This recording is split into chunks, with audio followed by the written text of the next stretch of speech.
Mga kwento ni Felmo.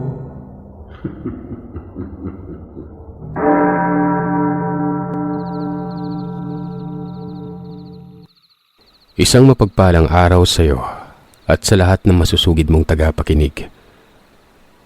Tawagin niyo na lamang ako sa pangalang Stella. Naninirahan sa lugar ng Caloocan. Ang kwentong ibabahagi ko sa inyo ay nangyari sa lugar na kinalakihan ng aking asawang si Danilo. Sa lugar ng Mahaplag, sa Leyte. Gaya ng iba niyong mga sender ay hindi ko na po sasabihin kung saan ang eksaktong baryo ng pinangyarihan ng kwentong ito. Respeto na lamang sa mga naninirahan doon. Magpasa hanggang ngayon. Isa ako sa masusugid niyong tagapakinig at halos lahat ng kwentong naka-upload sa 3 channel na ito. Napapakinggan ko na.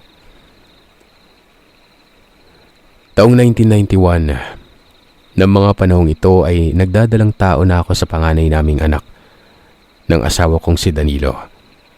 Dahil sa palaki na ng palaki ang tiyan ko at ilang buwan na lamang ay manganganak na ako. Kaya naman kinailangan naming bitiwan ni Danilo ang inuupahang bahay sa bayan para manirahan sa bahay ng mga magulang niya. Nang sa ganon ay makapag-ipon na kami kahit papano. Sigurado ka ba talagang doon tayo sa bahay ng mga magulang mo titira? Paniniguradong tanong ko sa asawa ko noon. Pasensya ka na mahal. Pero kailangan talaga kasi nating magtipid para makapag-ipon tayo para sa panganganak mo. Alam mo namang sapat lang sa mga pangangailangan natin sa pang-araw-araw ang kinikita ko, mahal. Sana intindihin mo ako. Kapag nakapag-ipon na tayo at makaluwag-luwag na, pangako magbubukod na tayo ng bahay. Tanging ngiti na lamang ang naging tugon ko sa asawa ko at hindi na umimik pa. Kinakabahan ako sa isiping makakasama ko sa iisang bubong ang mga magulang ng asawa ko noon.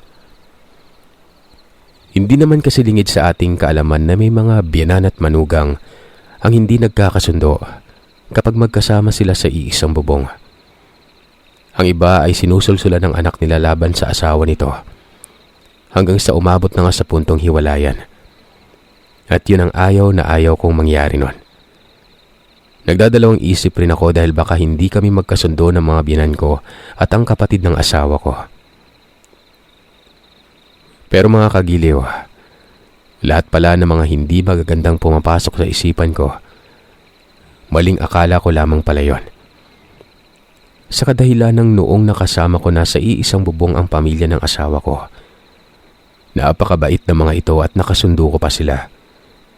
Lalong-lalo na ang bunsong kapatid ni Danilo na si Melody. Palagi ko siyang nakakasama sa tuwing nasa trabaho ang asawa ko noon. Habang lumilipas nga mga araw ay mas lalong naging malapit pa kaming dalawa ni Melody. Sinasabi niya na sa akin lahat ng mga sekreto niya, lalong-lalo na sa lalaking matagal niya ng lihim na minamahal. Ang kababatang si Enrico. Halos lahat ng sekreto niya ay sinasabi sa akin. Basta't wag lang raw akong maingay sa kanyang mga magulang o maging sa asawa ko man. Kaka-18 niya palang kasi at ayaw muna ng mga magulang niya magkaroon siya ng nobyo. Nga pala, yari sa kalahating bato ang bahay ng mga magulang ni Danilo. Pinagtagpi-tagping kawayan ng kalahati patungo sa bubungan. Yero na rin ang bubong nun. Yan naman kahit na nagkaroon ng bali-balita sa aming baryo na may gumagalang aswang sa Karatig Sitio. Kampante pa rin ako at hindi natatakot. Kahit na kung minsan ay inaabot pa ng gabi sa trabaho ang asawa ko. May pagkakataon kasing mag-isa lamang ako sa bahay o kaya kaming dalawa lamang ni Melody nun. Palagi kasing wala sa bahay ang mga biyanan ko. Gawa ng pumipirmi sila sa bukid dahil may inaasikasong mga pananim. Bababa lamang sila sa baryo tuwing araw ng Sabado o Linggo. Isa rin sa dahilan kung bakit kampante ako ay lumaki ako sa probinsya ng Iloilo. Napunta na ako sa kung saan saang lugar para magtrabaho noon. Hanggang sa magkaasawa na nga ako ay hindi pa naman ako nakakakita ng aswang. Tanging huni lamang nito ang naririnig ko at para sa akin ay hindi naman yun nakakatakot. Sa kadahilanang may mangilan-ilang ibon din sa probinsya namin na katunog ng wakwak. Pero kahit ganun pa man ay naniniwala pa rin ako sa ibang nilalang. Kahit hindi ko pa nakikita mga ito. Sadyang kampante lang talaga ako na hindi nila ako magagalaw nun. Hanggang sa isang umaga, pasikat pa lamang ang araw, nasa bakuran na ako ng bahay. Abala sa pagwawalis ng mga tuyong dahon ng punong santol at mangga na nagkalat sa bakuran.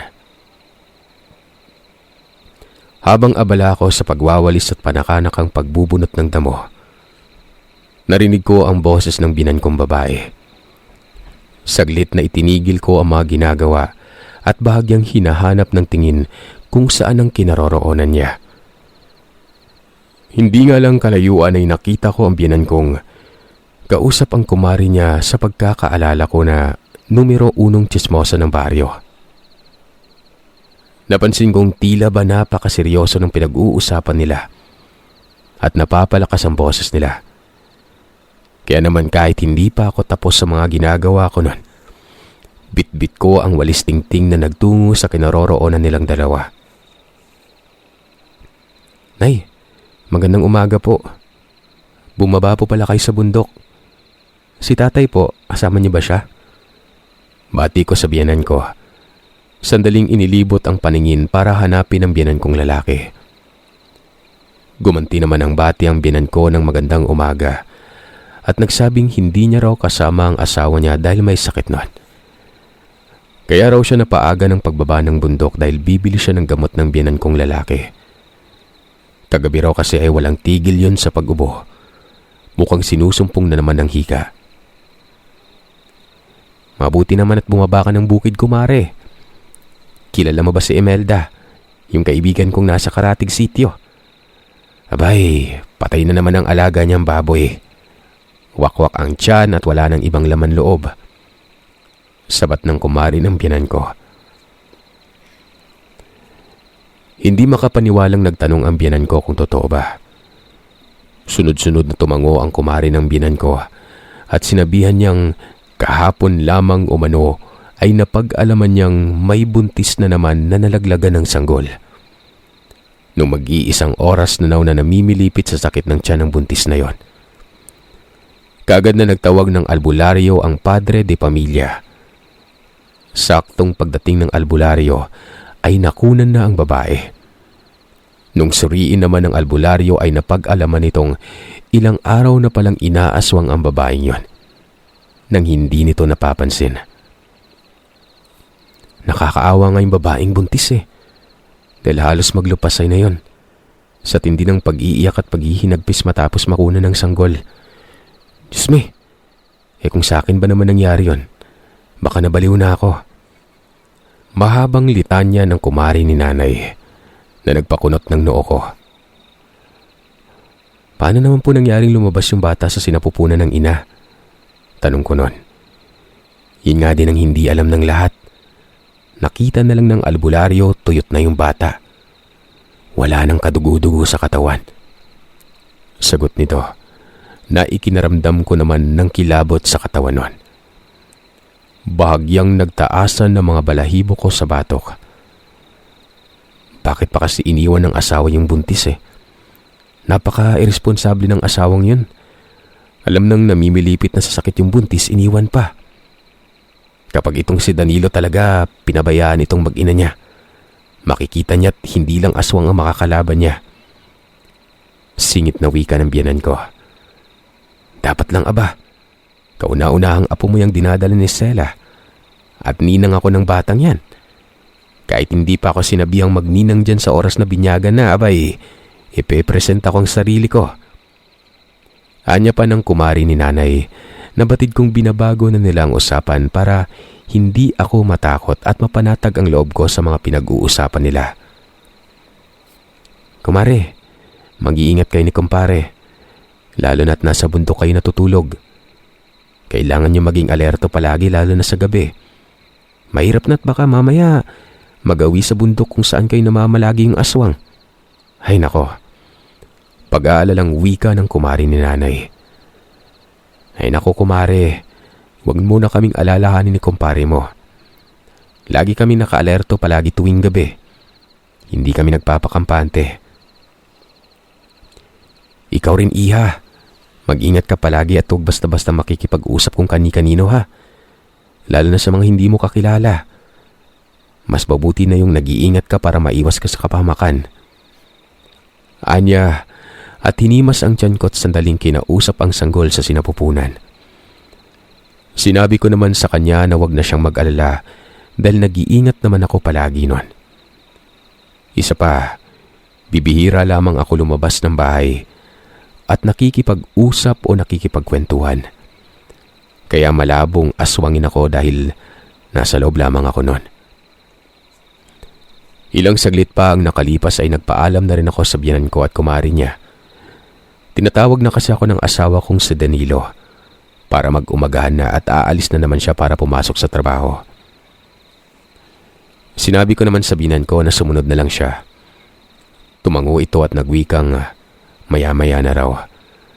Mag-uusap lang raw muna sila ng kumari niya dahil matagal-tagal niya na itong hindi nakakapagkwentuhan. Pagkapasok ko nga sa bahay, ay nakita kong nakahanda ng almusal. Mahal, halika na, kumain na tayo. Aya sa akin ang asawa ko. Si Melody, hindi ba siya sasabay sa ating magagahan? Tanong ko sa kanya na makaupo na ako sa pagkainan. Sumagot ang asawa kong hindi raw sasabay sa aming kumain si Melody. May importante raw kasi itong ginagawa. Si nanay, hindi ba siya sasabay sa ating kumain? Balik na tanong niya. Sinabi ko namang maaaring hindi dahil may pag-uusapan pa umano sila ng kumari niya. Susunod na lamang daw siya mamaya pagkatapos nilang mag-usap nun. Tahimik lamang kaming mag-asawa habang kumakain. Makaraan ng ilang minuto ay natapos ng kumain ng asawa ko. Inabutan ko siya ng tubig para makainom. Mahal, alis na ako ha. Mag-ingat ka dito at huwag kang makikis sa lamuha sa kung kani-kanino. Lalo na kung hindi natin kakilala ha. Paalam ng asawa ko sa akin. Sinabi ko namang mag-ingat siya at tinanong kung anong oras siya makakauwi nun. Saglit na nag-isip ang asawa ko bago nagsabing baka abutin na siya ng alas 5 bago makauwi. May mga tatapusin pa raw kasi siya sa trabaho. Bakit mo na itanong mahal kung anong oras ako uuwi? Tanong niya. Napabuga muna ako ng malalim na hininga bago nagsabing mamamalengke ako mamaya. Magpapasama sana ako sa kanya kung makakauwi siya ng maaga-aga. Magpasama ka na lang kay Melody na mamalengke mahal. Sa susunod na lang kita sasamahan kapag makakauwi ako ng maaga-aga. Marahan na lamang akong tumango sa sinabi niya.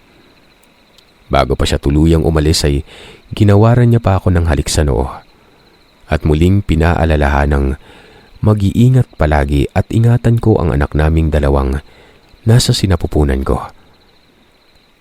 Sakto namang pag-alis ni Danilo ay siyang paglabas ng nakababata niyang kapatid. O Melody, mabuti at lumabas ka na. Kakatapos lang namin mag-umagahan at hindi pa naliligpit ang pagkain. Mag-almusal ka na dito.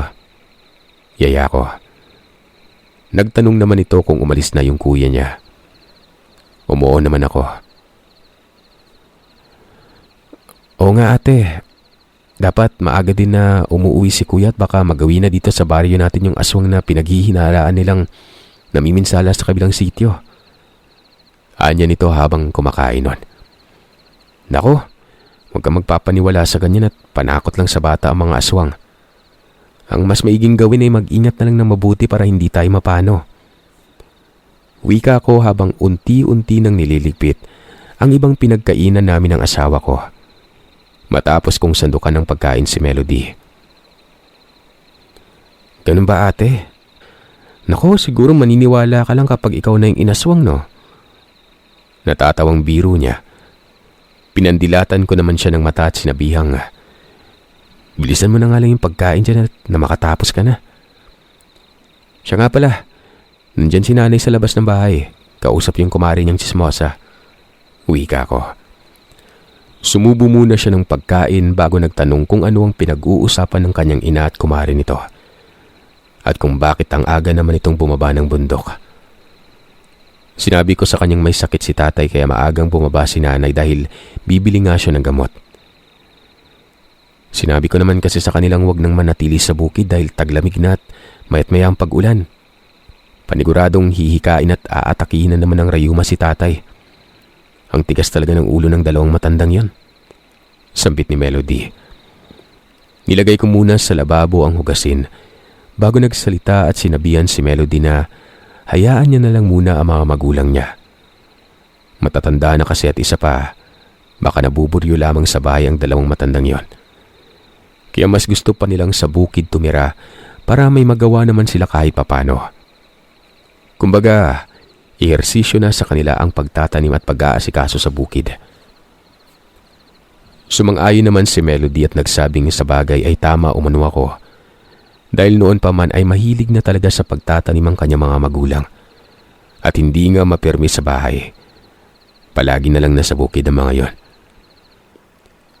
Siya nga pala, Melody. Wala ka bang lakad mamaya? Samahan mo naman akong mamalengke mamayang hapon, oh. Hindi kasi ako masasama ni Danilo. Hindi siya makakauwi ng maaga. Aya ko sa dalaga matapos akong umupo sa tapat ng kanyang upuan. Saglit na nag-isip ang dalaga bago nagwikang wala naman daw siyang gagawin mamayang hapon. Sasamahan niya ako dahil may bibilin din umano siya sa palengke noon. Kinahapunan, pasado 4:00 na kami umalis ni Melody, papuntang palengke. Tara na, siguraduhin mong sarado lahat ha. Bintana, pintuan. Baka kasi mamaya ay may makapasok na pusa sa loob ng bahay. Kainin pa yung tinakpan natin na natira kanina. Anya ko kay Melody. Nasarado ko na po lahat ng bintana at pintuan ate. O siya, tara na at baka abutan pa tayo ng takip-silim. Tumango siya at sinabi niyang kailangan nga naming makauwi bago magtakip-silim. Dahil baka nakakalimutan ko na umano ang bali-balita tungkol sa aswang na namiminsala sa Karatig Sitio. Mahirap nang maabutan ng dilim sa daan at baka mamaya ay mapano pa umano kami. Nakangiting inirapan ko naman si Melody at sinabihang wag na wag magpapaniwala sa mga sabi-sabi nun. Dahil hindi naman totoo yun. Tinatakot niya lamang ang sarili niya. Tanging ngiti lamang ang naging tugon ng dalaga bago kami naglakad papunta sa palengke. Nang makarating na kami sa palengke, Sir Seth, kaagad na akong namili ng mga pangangailangan sa bahay. Habang nagtitingin-tingin ako ng pangsahog sa lulutuing ulam, sa hindi inaasahan, ay nasagi ako ng isang matandang babae. Saglit akong napasingap at napangiwi nun. Nang maramdaman kong napalakas ang pagkakasagi ng matanda sa maumbok kong tiyan. Bago pa man ito nawalan ng balanse at sumalampak sa lupa. Nasiko niya ang tiyan ko kaya nakaramdam akong bahagya ng pananakit. Nako, pasensya ka na iha. Hindi ko sinasadyang masagi ka. Agarang paghingi ng paumanhin ng matanda na sa tingin ko ay nasa edad 50 o 60 mahigit na ito. Nangangatog na marahang tumayo ang matanda. Tinulungan ko siyang maitayo at alam kong kaya siya nangangatog dahil sa malakas ang pagkakasalampak niya sa lupa nun. Ayos ka lang ba, iha? Pasensya ka na talaga ha. Hindi ko sinasadyang masagi ka. May natapakan kasi akong balat ng saging kaya nadulas ako. Pasensya na talaga. Muling wika niya. Kahit na medyo napapangiwi ako dahil sa kirot na nararamdaman ng tiyan ko. Sinabi ko sa matandang ayos lang. Hindi niya naman sinasadya ang nangyari. At isa pa, dapat nga ako ang humingi ng paumanhin dahil kasalanan ko rin kung bakit niya ako nasagi nun. Hindi ko naman kasi napansing paparating siya. Teka, ayos ka lang ba? Yung tiyan mo hindi ba sumasakit? Parang malakas pa naman yung pagkakasagi ko. Nakangising pag-aalalang tanong ng matanda na hinimas ang tiyan ko nun. Nasipat kong parang biglang kumislap ang mga mata niya habang marahan niyang hinihimas ang tiyan ko. Hindi ko alam kung bakit na mga sandaling yon ay kinabahan ako at nagtaasan ng mga balahibo ko sa ginawa ng matandang paghipo sa aking tiyan. Bahagya akong umatras nang sa ganon ay maialis na ng matanda ang kanyang kamay na nakahawak sa tiyan ko. Marahil ay napansin ng matanda na hindi ako komportable sa ginagawa niya. Kaya naman kaagad na inalis niya ang kanyang kamay at humingi ng paumanin nun. Maya-maya naman ay lumapit na sa akin si Melody. Inabot niya sa akin ang mga pinabayaran ko sa kanya. Ate Stella, kumpleto na yata itong mga pinamili natin. Tara na, umuwi na tayo. Aya niya sa akin habang tinitingnan ang hawak-hawak niya mga pinamili. Tara na po, umuwi na tayo ate. Kinuha ni Melody ang bitbit kong pinamili nun. Nagpaalam na ako sa matanda at humingi ulit ng paumanin. Nakangisi namang tumango siya sa akin at sa garalgal na boses ay sinabihan niya akong mag-iingat umano. Nang makalayo na nga kami sa matanda, ay tinanong ako ni Melody kung kilala ko ba raw ang matandang yon. Unang tingin niya palang umano kasi rito. Kakaiba na ang kanyang nararamdaman. Isa pa, ay may kung anong mabahong amoy ang nalalanghap niya mula sa matandang yon. Sinabi ko naman sa kanyang hindi ko kilala ang matanda. Nasagi lamang ako nito at nakita kong sumalampak ito sa lupa. Kung kaya't dagli-dagli ko na siyang tinulungang makatayo nun. Hindi mo ba napansin ang malansang amoy na nagmumula sa matanda ate? Parang amoy binurong dugo. Nakakasuka. Naamoy ko rin naman yun pero hindi ko na yun naisip pa. Naawa kasi ako dun sa matanda eh. Tugon ko sa kanya. Tumangutango lamang si Melody at para bang nag-iisip ng malalim. Tapos ay nagwikang hindi nga raw talaga maganda ang nalalangap niyang amoy ng matanda. Sinabi ko naman sa kanyang baka ang amoy na nalanghap namin ay nanggaling yon sa bitbit na plastik ng matanda.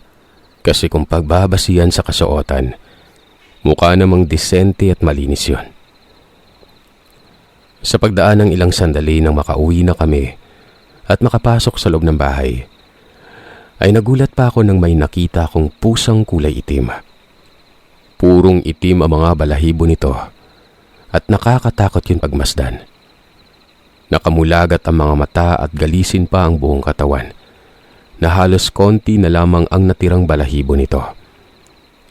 Kaya naman nagaran ko yung binugaw. Saglit pang tumigil ang may kalakihan at galising pusat, umangil bago kumaripas ng takbo palabas ng pintuan. Napabulalas naman si Melody at mabilis na siyang umiwas bago pa man siya masagi nito. Napapamura pa ito at nagtanong kung bakit may pusa sa loob ng bahay. Kung paano nakapasok yung pusang yon. Gawa ng naisara naman ng maigi ang pintuan at pintana. Takang-taka din ako kung paano nga nakapasok ang galising pusang yan sa loob ng bahay. Sinabihan ko naman siyang isara na lamang uli ang pintuan at baka bumalik ang pusa at kainin nito ang mga ulam na pinamalengke namin. Kaagad naman isinara ni Melody ang pintuan at sumunod na sa akin papuntang kusina. Nang matapos na naming ayusin ang mga pinamili, ay nagluto na rin ako ng hapunan. Samantalang si Melody naman ay pumasok na sa kanyang silid. Nagwika akong tatawagin ko na lamang siya kapag dumating na mamayang asawa ko para kumain na kami ng hapunan. Bago lumabas ng kusina, nakita ko pang tumango ang dalaga habang nagnangata ng manggang hilaw. Nung sumapit na ang 7:00 ng gabi, hindi pa rin dumadating ang mister ko. Kaya naman napagpasyan kong mamintana muna habang hinihintay siya.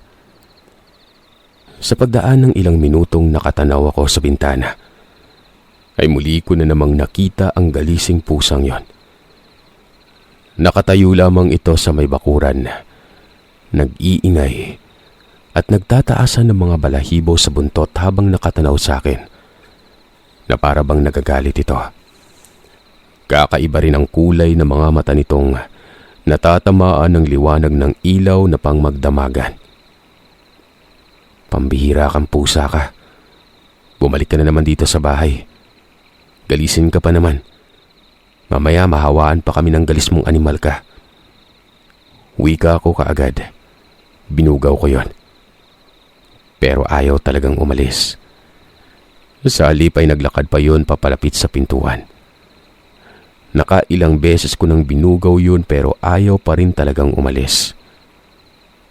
Nakaramdam ako ng takot kaya tinawag ko na si Melody at sinabihang nasa may pintuan na naman ang galising pusa.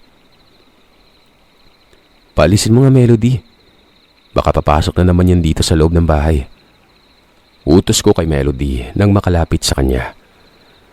Kagad namang tumalima ang dalaga. Kumuha siya ng walis tingting at nagmadaling maglakad papunta sa may pintuan. Pero bago pa man makalapit sa may pintuan ng dalaga, ay natanaw ko na nagmamadali na namang kumaripas ng takbo ang galising pusa na yon. Pagkabukas ni Melody ng pintuan, ay nagtanong siya kung nasaan na ang pusa. Kung bakit bigla raw nawala ang ingay na naririnig niya kanina. Wala na. Tumakbo na palayo. Nakaramdam yatang may papalapit na tao sa pintuan kaya nagmadaling tumakbo papunta sa likuran. Tugon ko. Langya naman yung pusang yon. Makita ko lang talaga uli yun. Titiyakin ko talagang mata niya lang ang walang latay. Rinig kong sabi ng dalaga. At nakailang beses niya pang hinampas-hampas ng walis tingting ang labas ng pintuan bago yun isinara. Makaraan lamang ang ilang segundo matapos isara ni Melody ang pintuan ay bigla na lamang kaming nakarinig ng tunog ng pato. Nagpaikot-ikot lamang yun sa bakuran ng bahay. Dahil sa hihina, lalakas, hihina na naman at lalakas ang tunog ng patot, talagang nagdala yun ng kilabot sa buong katawan ko. Halos pabulyaw na akong sinabihan ng dalagang umalis sa may bintana nun. Sabay nagmamadli niyang isara yun na maigi. Nagwika pa siyang ang naririnig namin umanong tunog ng pato ay hindi yun simpleng hayop lamang. Dahil sa pakiramdam niya ay aswang ang nagmamay-ari ng tunog na naririnig namin nun. Asa na ba kasi si kuya? Bakit ang tagal niyang umuwi kahit nang kita ng buntis ka eh? Hinahayaan ka pa niyang mag-isa. Inaaswang na tayo. Yaw-yaw pa ng dalaga. Napahugot na lamang ako ng malalim na paghinga. Dahil sa kabang nararamdaman at nagwikang may trabaho lamang na tinatapos ang kanyang kapatid. Hayaan niya na lamang at maya-maya lang ay baka dumating na rin yon. Makaraan lamang ang ilang minuto ay dumating na rin ang asawa ko. Saktong nawala din ang huni ng pato na kanina pa namin naririnig nun. Nang magapunan na kami ay sinabi ko sa kanya ang tungkol sa narinig namin kanina bago siya dumating. Sumabat naman ang kapatid nito at sinabi niya rin ang tungkol sa pusang galising nakita ko bago pa man tumunog ang huni ng pato. Alam mo kuya, sigurado talaga akong aswang ang naririnig naming huni. Hindi ako naniniwalang galing yun sa pato. Sa tinagal-tagal na nating naninirahan dito, wala namang mga alagang pato yung mga kapitbahay natin, di ba? Saad ni Melody sa kanyang kapatid nun. Hayaan nyo, kung totoo mang aswang ang huning naririnig nyo, bukas na bukas ay pupuntahan ko si Mang Ernesto. Magpapatulong ako sa kanya at manghihingi ng mga pangontra sa aswang. Tugon ng asawa ko. Bakit pa kasi ayaw mong umuwi ng maaga? Para naman may makakasama kami ni Ate Stella dito sa bahay pagdating ng takip silim. Hindi yung ginagabi ka na ng uwi. Reklamong wika pa ni Melody nun. Sumagot naman ang asawa ko at nagsabing hayaan umano namin at sisikapin niyang makauwi ka agad ng maaga. Basta't hanggat wala pa siya o hindi pa siya dumarating sa kinahapunan ay wag na akong lumabas ng bahay para hindi ako mapano. Sumabat naman si Melody at nagsabing baka mamaya umano ay aswang pala ang pusang nakita ko sa may bakuran.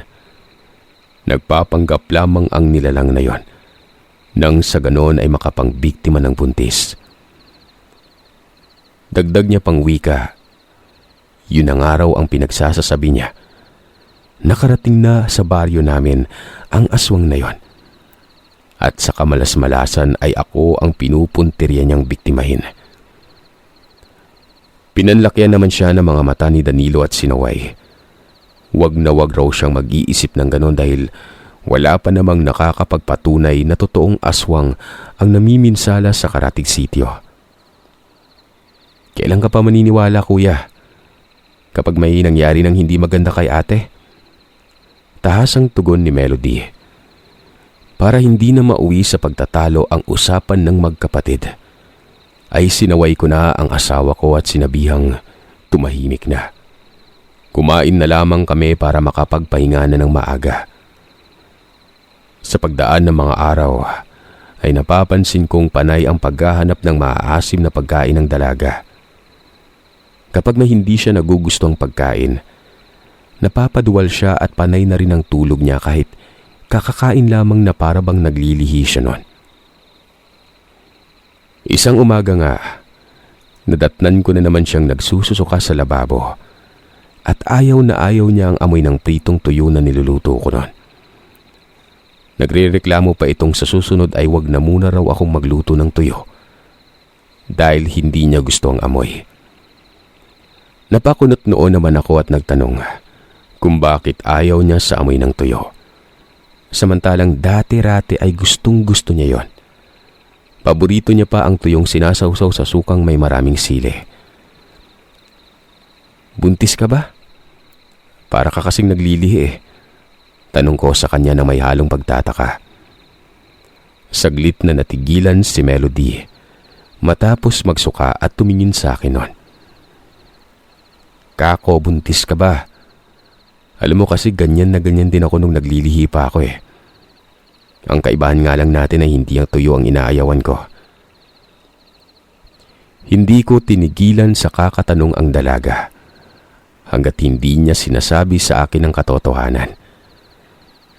Hindi nga naglaon mga kagiliw, ay sinabi rin sa akin ni Melody ang totoo. Sinabi niya sa aking buntis siya at ang kababata niya ang ama ng sanggol na dinadala niya. Nakiusap siya sa aking wag ko raw sasabihin sa kanyang kapatid ang tungkol sa kanyang pagbubuntis. Hayaan ko umano na siya na magsabi nun. Hahanap lamang siya ng tiyempo para sabihin sa pamilya niya ang totoo. Nangako naman ako sa kanyang wala akong sasabihin sa kapatid niya. Pinayuhan ko na lamang siyang mas maiging sabihin niyan ng maaga sa kanyang pamilya. Alam ba ng kababata mong buntis ka? Ang ibig kong sabihin, yung nobyo mo? Tanong ko. Tumango siya at nagwikang naghahanap lamang siya ng tamang pagkakataon para sabihin ng nobyo niya sa mga magulang niya ang tungkol sa ipinagbubuntis niya. Kaya pala mas takot na takot ka pang aswangin ako kaysa sa akin. Yun pala, buntis ka din. Pasensya ka na, Ate Stella. Naiiya lang po kasi akong sabihin sa iyo yung totoo eh. Gaya nga ng pangako ko sa dalaga ay hindi ko sinabi sa asawa ko ang tungkol sa dinadala niya. Isang gabi nga, nasa kasarapan na ako ng tulog nang bigla kong naramdamang may matutulis na bagay ang kumukutkot sa tiyan ko. Nung idilat ko ang mga mata ko ay wala naman akong nakita nun. Muli ay ipinikit ko ang mga mata ko dahil sa antok na ako ng mga sandaling yon. Para bang napakabigat ng pakiramdam ko, parang nagtatrabaho ako ng isang katerba. Sa pagdaan ng ilang minuto ay nakaramdam na rin ako ng alinsangan at tila ba walang hangin na pumapasok sa loob ng bahay. Ano ba naman yan? Kung kailan gustong-gusto ko nang matulog, saka naman uminit dito sa loob ng bahay. Reklamo kong wika habang nakapikit pa at kakamot-kamot sa leeg nun. Hindi ko na lang sana papansinin ang alinsangang nararamdaman ko. Pero noong kapain ko ang aking noo at leeg ay pinagpapawisan na ako ng malapot. Marahang idinilat ko ang aking mga mata. Sa pagdilat ko na yon, halos gapangan ako ng kilabot sa buong katawan. At walang ano-ano'y bigla na lamang ako napasigaw nang may makita akong iilang hibla ng buhok ang dahan-dahang pumasok sa siwang ng dingding namin. Nakita ko pang mabilis na naalis sa siwang ang mga buhok na yon.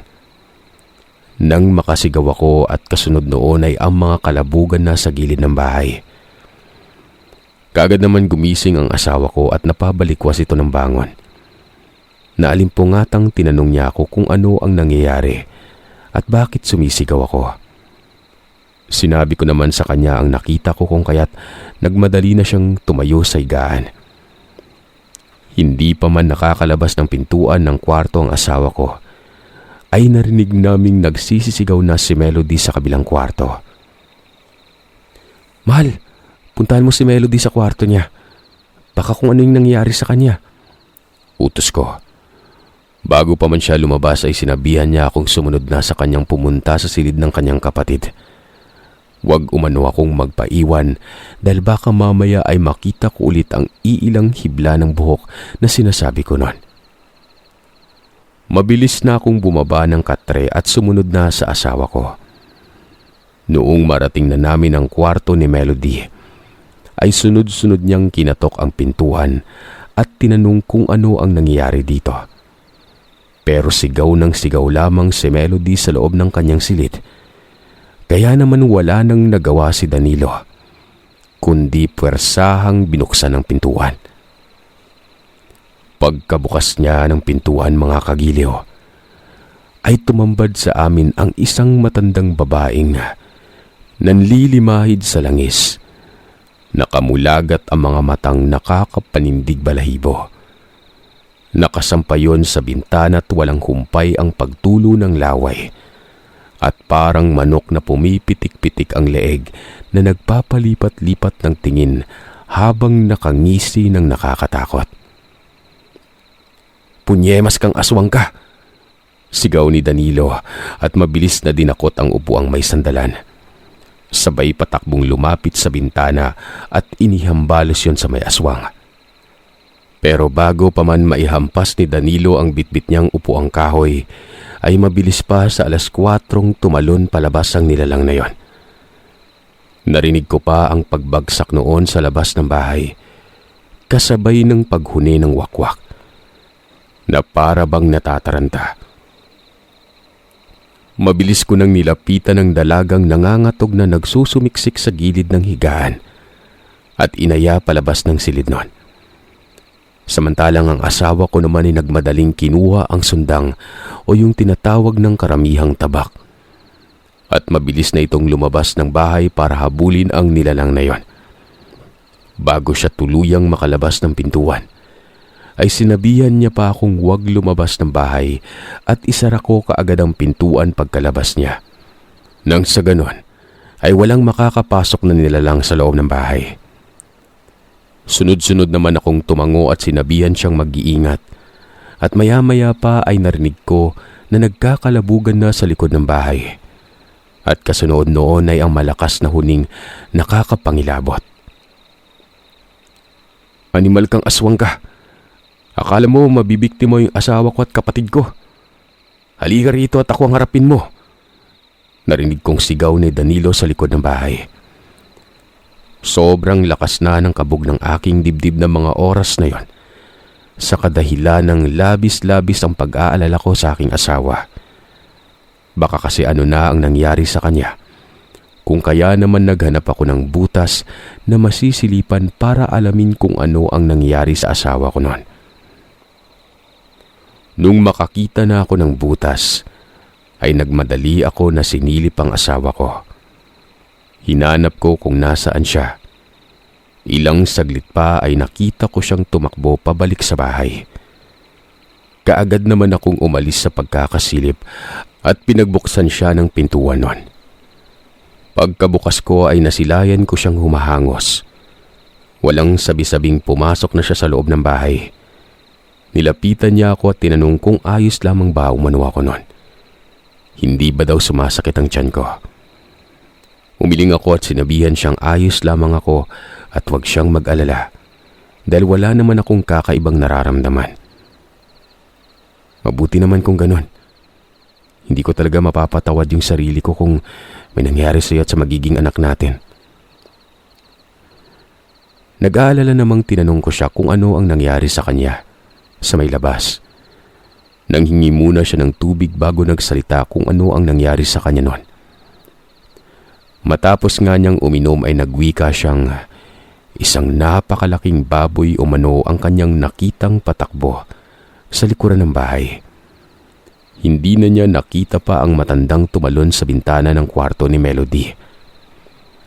Agaran niya umanong hinabol yun bago pa man makalayo pero kasing bilis umano ng aso kung tumakbo ang baboy.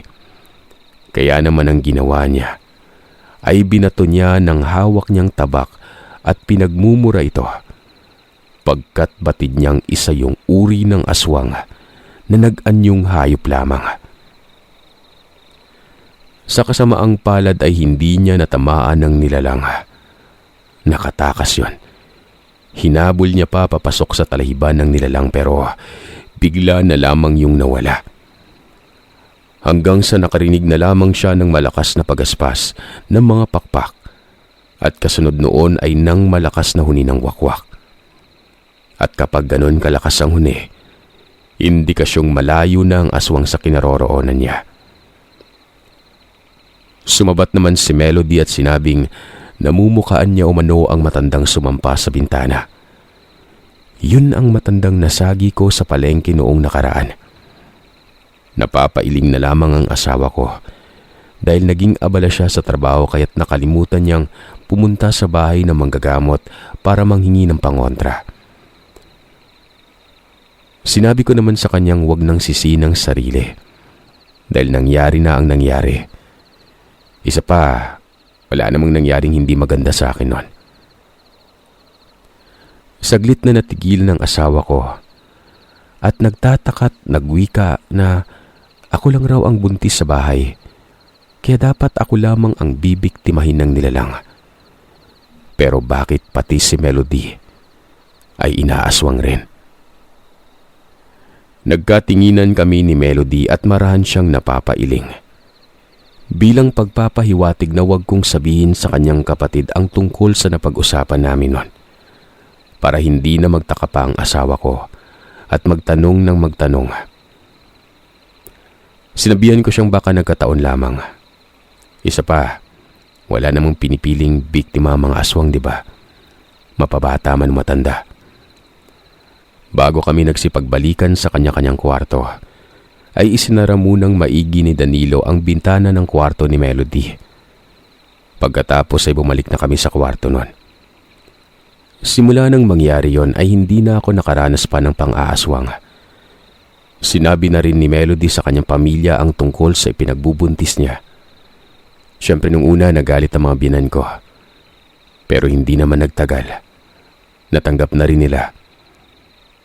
Nalagay na rin kami ng pangontra sa aswang at may ibinigay rin sa aming dalawa ni Melody na pangontra sa mga ganito.